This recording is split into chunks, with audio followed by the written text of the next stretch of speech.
right, so now we have set symbols and terminology that we're going to go through. So here for the first one, find n of A for the set A is equal to 2, 4, 6, 7, 9, and 10. So this symbol here where we have n and parentheses and then the capital letter represents whatever set you're dealing with, in this case set A.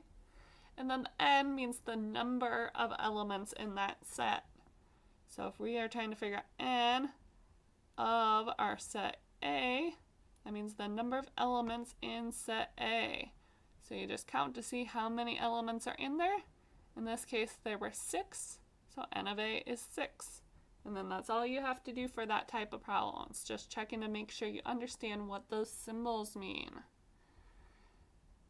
For number 2, we're going to determine if the following statements are true or false. And we have some more symbols and terminology that we are using in this one as well. So for the first one, we have x such that, is what that vertical line means again. X is a whole number less than 6. And then we have equals 0, 1, 2, 3, 4, 5, and 6. So remember, for them to be equal, they have to contain exactly the same elements. It is almost correct, except for less than, remember, means you're not including the 6. Whereas the set on the right includes the 6. So in this case, that means that this one is false. I'll type that out here, false. Because 6 is not less than 6, so these sets are not equal. Or we can put they don't contain the same elements, is another way of stating it. For part B, we have 3 in the set notation is an element. So remember that symbol there that looks kind of like an E is an element symbol of 1, 3, and 5. So for that to be true, that means that that symbol of 3 with the set symbol has to be inside of that set for it to be an element of it. So in this case, it is false once again because the set C is not in our set 1, 3, and 5. And I'll add down below here that if it said 3 instead of the set 3, then it would have been true.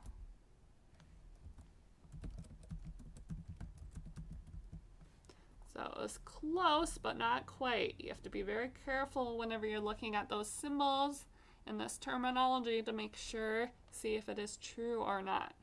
So this one, once again, was false because it said set C, not element C.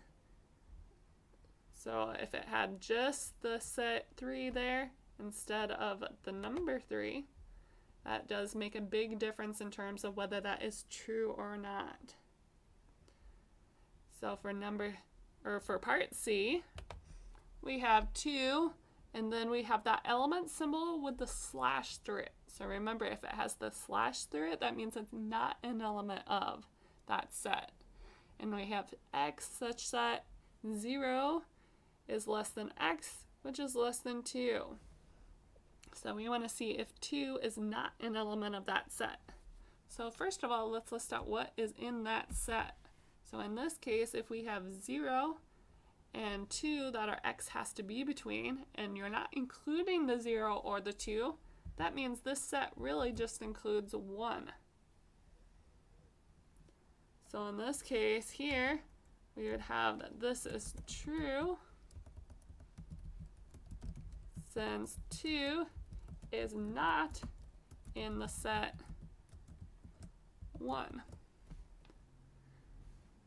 And the symbol, remember, meant not an element of. If it had the element symbol, then it would have been false again, but since it's not an element of, then it would be true. So whenever it's in this type of set builder notation that we have, it might be helpful to list out what is in that set here, like we did with the set 1, because then sometimes it's easier to see if the element is in there or not if they are listed out. And then make sure if you do have questions like normal, make sure to ask.